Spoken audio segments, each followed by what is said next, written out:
Hello guys, welcome to the second part of session 8. We were dealing with vector valued functions and space curves. We've already seen what limit and continuity of vector valued functions look like, and now we're moving on to derivatives and motion. Okay, for understanding the concept of derivatives of a vector valued function, we're just considering a curve in space of the sort, and we have fixed a point here which has the coordinates f of t, g of t and h of t, and we have taken the position vector as r of t here, and we know that the position vector is denoted like this. Now as t changes, the position of the particle also changes, right? If it's moving in this direction, if I take a small change in t, then if I take the position as the time as t plus delta t, then I'll get a different position on the curve, right? As the position of the particle changes, I'll get a different point on the curve, and I can take the position vector of that curve as vector r of t plus delta t, right? The time was changed from t to t plus delta t, and we get a different position here. Now I consider the straight line, the line segment joining P and Q. How do we evaluate that? Of course, you know the vector operations, and we can take the length of this particular line segment as r of t plus delta t minus r of t, right? Now I'm taking this as a small change in r, and I'm denoting it as delta r. This is a basic thing that you have to know here. And now tell me, what is, if delta r is r of t plus delta t minus r of t, what if I divide throughout by delta t? What do I get? I'll get something of this sort, right? Now if I'm giving limit, if I'm tending delta t to 0, what do I get? Here the limit 2 comes. As limit delta t tends to 0, r of t plus delta t minus r of t by delta t. What is this actually? So for a real valued function f of t, if I consider limit h tends to 0, where h is regarded as a very small value, limit h tends to 0, f of t plus h minus f of t by h is considered to be the derivative of f, right? Is considered to be the derivative of f. So here we can write this as derivative of r. This is how we actually define the derivative of a vector valued function. Now we learn how to find it. Okay. Here we have delta r is r of t plus delta t minus r of t, which we saw right now, and we are expanding it with the definition. We know that r of t is f of t I plus g of t j plus h of t k. So r of t plus delta t will be f of t plus delta t I plus g of t plus delta t j plus h of t plus delta t k minus f of t I plus g of t j plus h of t k. Now we are clubbing the I terms together, j terms together and k terms together. We get f of t plus delta t minus f of t I plus g of t plus delta t minus g of t j plus h of t plus delta t minus h of t k. Now I'm taking the limit case. You know that as limit delta t tends to 0, delta r by delta t is nothing but dr by dt, right? Derivative of the position vector r. Okay, so this is how we define it. So as we apply the limits and as we divide these whole terms divided by delta t, and if we apply the limit delta t tends to 0, we get it like this. Limit delta t tends to 0, f of t plus delta t minus f of t divided by delta t I plus etc. These terms. And this, as you know already, that in case of real valued functions, this definition regards for the derivative of the function f, and this one stands for derivative of the function g, and this one stands for derivative of function h with respect to the variable t, right? So for finding So that's the the definition for derivatives here. For finding the derivative of a position vector r of t, which is taken as f of ti plus g of tj plus h of tk, all we have to do is find the derivatives of the individual components. Just like we saw in case of limits, there to find the limit of a vector valued function, all we did was we found the limits of the individual components in it, real valued functions in it. So for finding the derivatives, that's the same thing we are going to do. We'll find the derivative of the individual components. So dr by dt is nothing but df by dt I plus dg by dt j plus dh by dt k. Just like we have learned in case of real valued function, a curve traced by a function is said to be smooth if its first derivative is continuous and never zero. That is for the graph. In case of graphs, there will not be any sharp edges or cusps in it, right? That is the same definition for a smooth curve in case of vector valued functions too. Now we define some important formulas here. The velocity, speed, acceleration and direction of a vector valued function. Okay, the velocity of a vector valued function is defined as the first derivative of the position vector, and the speed is actually the magnitude of velocity, acceleration is the derivative of velocity vector, and to understand the equation for direction of a vector, all we have to keep in mind is that velocity is taken as speed into direction, and we have seen now that velocity is taken as v, the vector v, and speed is taken as the magnitude of v, and direction is what we have to know right now. So from this definition we can take the direction of a vector as v by mod v. So this is the equation for finding the direction of a given vector valued function.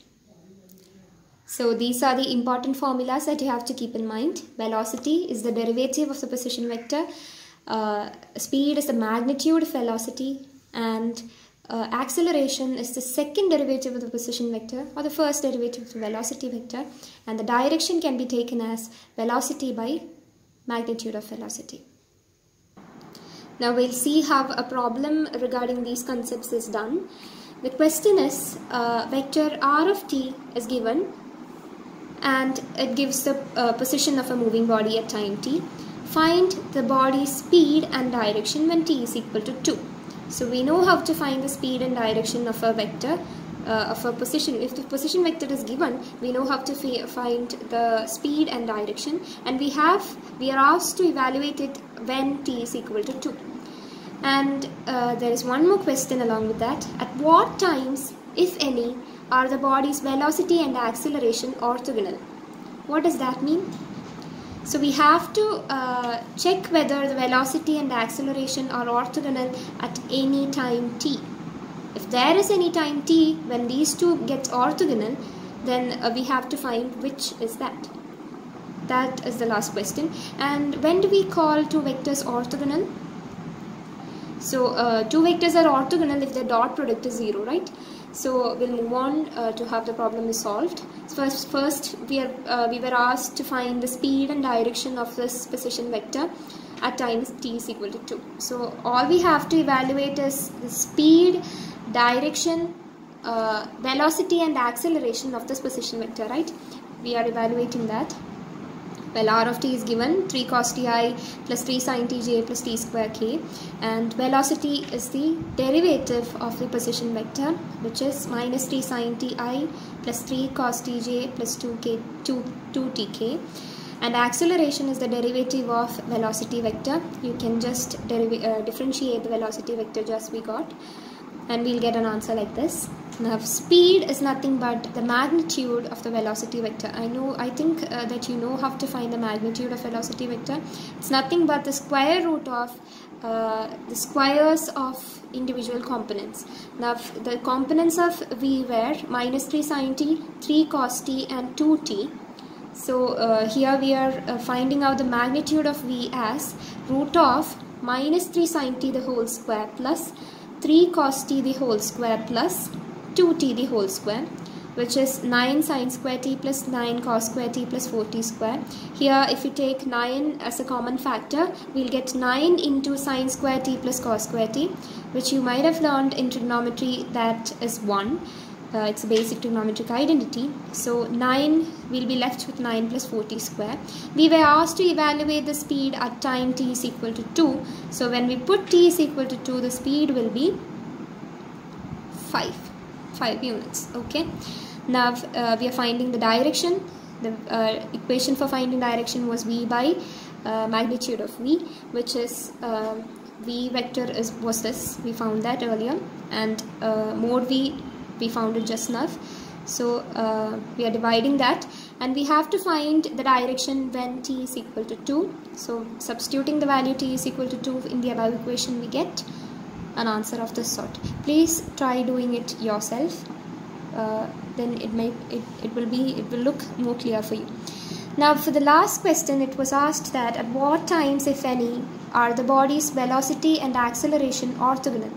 So velocity vector, we have velocity vector here, and we have the acceleration vector here.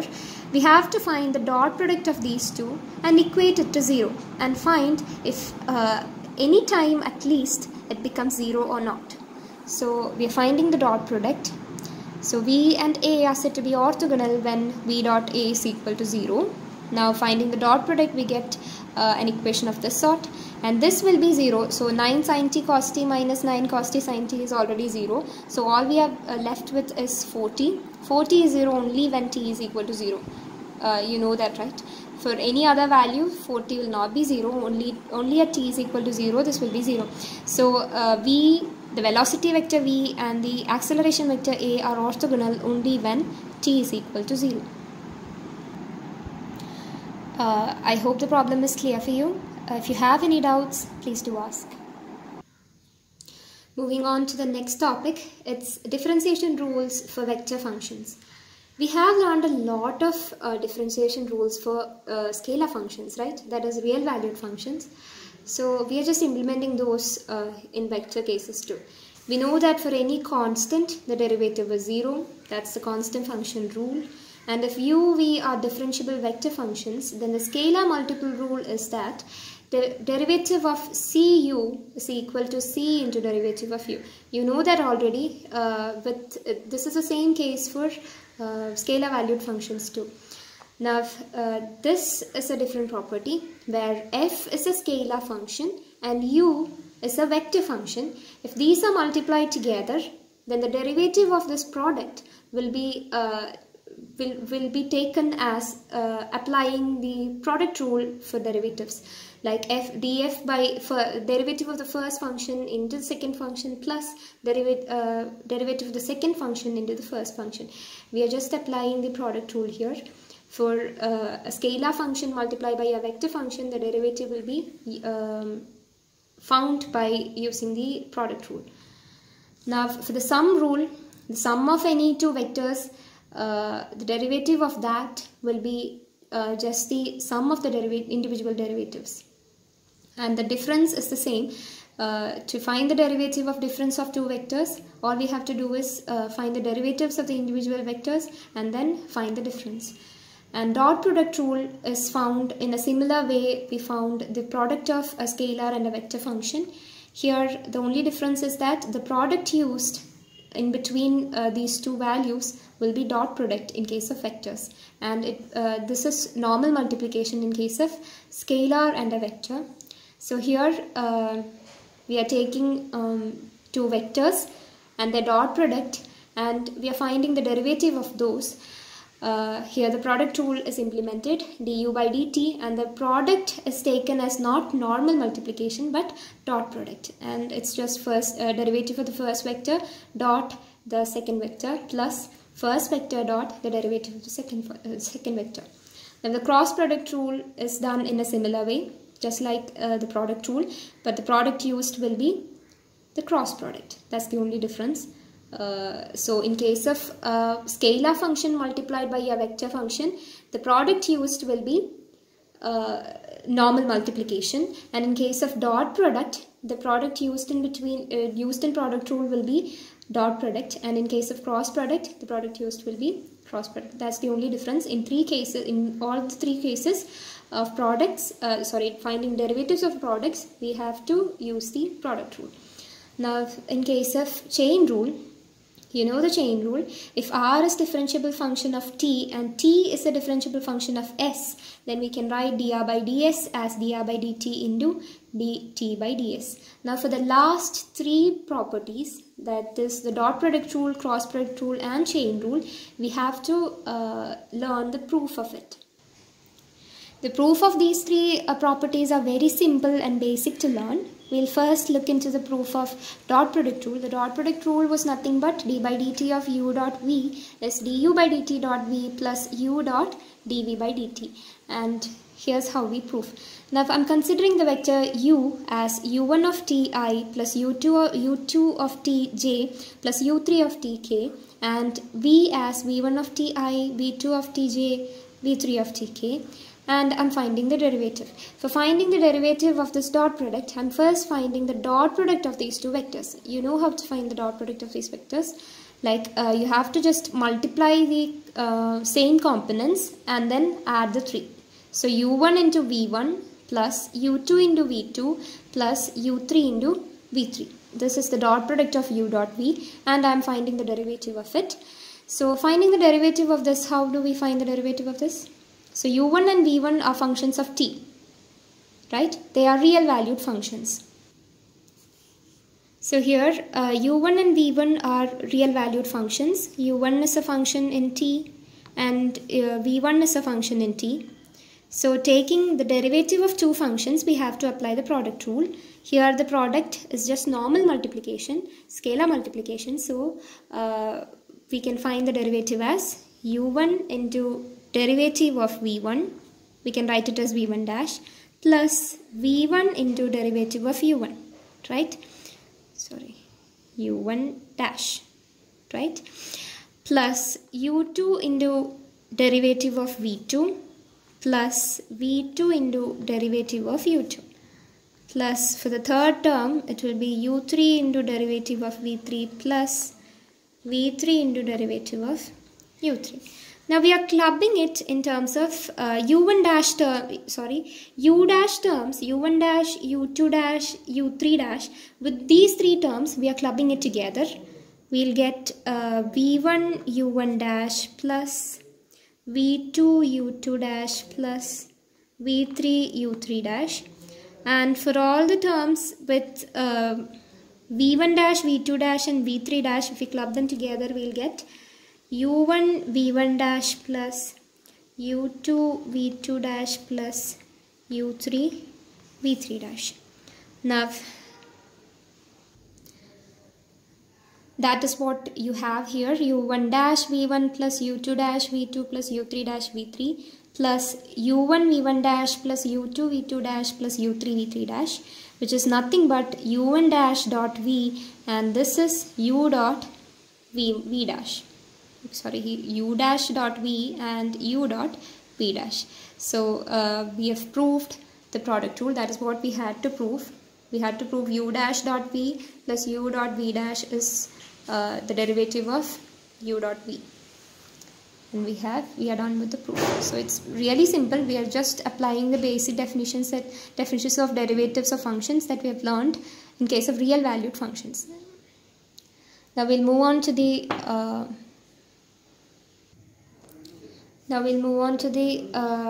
proof of cross product rule. Here also we are taking u and v are vectors, and d by dt of u cross v had to be proved to be du by dt cross v plus u cross dv by dt. That's what we have to prove. Now we are applying the basic definition of derivative that you've learned before, like limit h tends to 0, u plus v of t plus h minus, u cross v of t plus h minus u cross v of t divided by h. That is nothing but limit h tends to 0, u of t plus h cross v of t plus h minus u of t cross v of t divided by h. Now for the further proof, what we do is add and subtract a particular term. We are adding and subtracting u of t cross v of t plus h. You cannot add the other way around because we know that cross product is not commutative. So we have to add this term itself, because what we need is u of t plus h minus u of t divided by h, which will give you u dash of t, right? That is the definition we have already. So we are subtracting this term first so that we get u of t plus h minus u of t to be clubbed together. And with the other term, we'll have v of t plus h minus v of t could be taken together. So that's what we do. We add and subtract u of t cross v of t plus h, and we write it like this. These two terms are additional. Once it's subtracted and it's added, so it actually sums up to 0. So clubbing these two terms together, taking these two together, in that v of t plus h is common.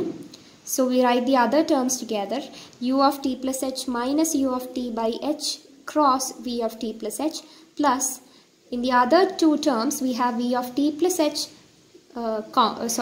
u of t common. So we'll take u of t outside cross v of t plus h minus v of t divided by h.